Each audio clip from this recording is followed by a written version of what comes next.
Hello and welcome to the Washington Week Webcast Extra. I'm joined around the table by Peter Baker of the New York Times, Tom Gelton of NPR, Joan Biskupik of Reuters, and Jeff Zeleny of ABC News.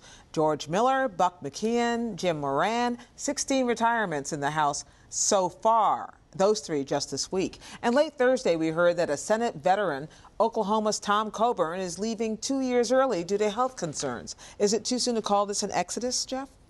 Not too soon to call it an exodus. It's actually not historic numbers, but it certainly does seem like a lot.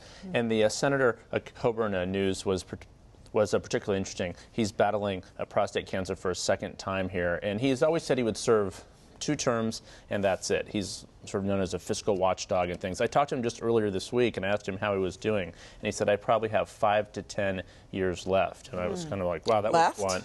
And he said, seriously, I mean, he's a medical doctor, so he said he will determine his sort of future based on his medical tests. And he was out of the Senate on Wednesday, and Thursday he wasn't voting. So some of his friends and advisors say that this is sort of all he can take. But all the others, I mean, in the Senate, there are a lot of other retirements, from Tom Harkin, to Senator Rockefeller, just some longtime members of the Senate. It's the seniority of the seniority.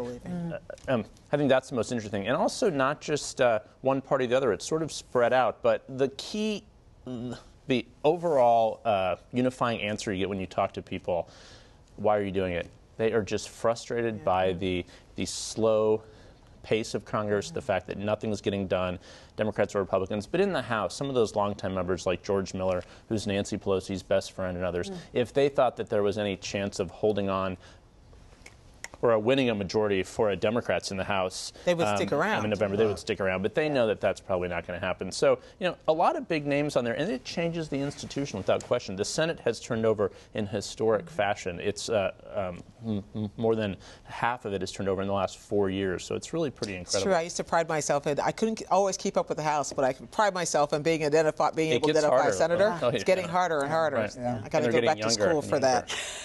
Joan, I wanted to talk to you about something else at the court this week. It was early in the week, and it was a kind of an interesting political/legal debate about the president's power. The reason was an obscure NLRB, National Labor Relations Board, a series of appointments, but the challenge was whether the president had the right to make these appointments during a recess. Right. We all know why the president wants to make recess appointments, and we know why past presidents have wanted to make recess appointments, because the Senate's blocking these appointees. It's stalling for one reason or another, not acting on these. And in this case, President Obama appointed 3 people to the National Labor Relations Board, and through one of the Pepsi bottler company called Noel Canning challenged that action because of something that these Labor Relations Board members did.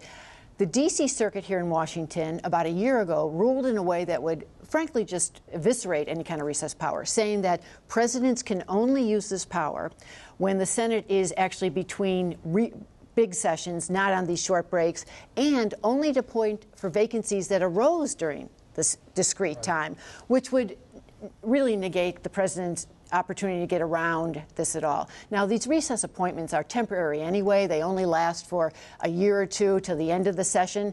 But there have been hundreds and hundreds of recess appointments over the course of the years, including some federal judges. And here we had not just, remember we had the first Richard Cordray, the first leader of the Consumer Protection Board. So the D.C. Circuit ruling was really important. It gets appealed by the Obama administration up to the Supreme Court. And when the case was first accepted, we thought, oh, this is a huge case. It's really big. But in the interim, we got some other big cases that were more accessible to people, like on the contraceptive mandate of the Obama health care law. And the Senate has changed some of its filibuster rules so it can't stall as easily. The Senate can still stall on lots of things, but it took a little bit of a fizzle out of this case. And the other thing is, when the justices heard it, they actually, you could tell that they were leaning towards some of the rationale that the D.C. Circuit had used about how the president might not have as loose of power as he's exercised over the years. Now, the key is, how broadly will the court rule? Will they really rein in the power in a way that really hurts Obama for the last 2 years of his administration and subsequent presidents?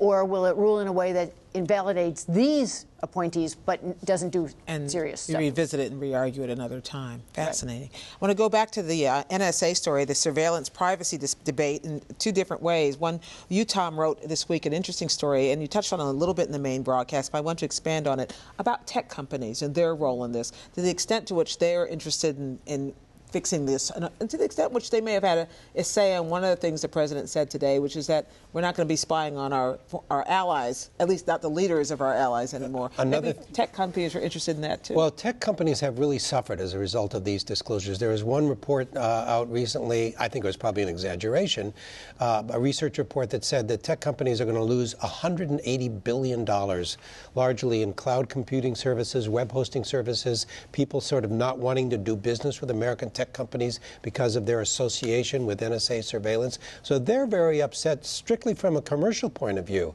And one of the things that they really wanted, the president actually did give them. He said it should be possible for these companies to talk openly about how often the NSA comes to them with requests for data sharing. Because I think their view is, and it's probably true, that the public perception is that these companies just sort of open their doors to the NSA and let everything in, and they feel that if it were known how rarely they actually do share information with the NSA, they can't defend themselves. And he did endorse that. On other points, he was largely silent about their concerns. He also went out of his way, it seemed to me, to make the point that he wasn't doing this to help them particularly, that he was saying this is not going to benefit tech services abroad, and that's not what we're trying to speak to. He said he wanted to make it very clear that when the United States does surveillance, it's not to help particular companies or a particular sector.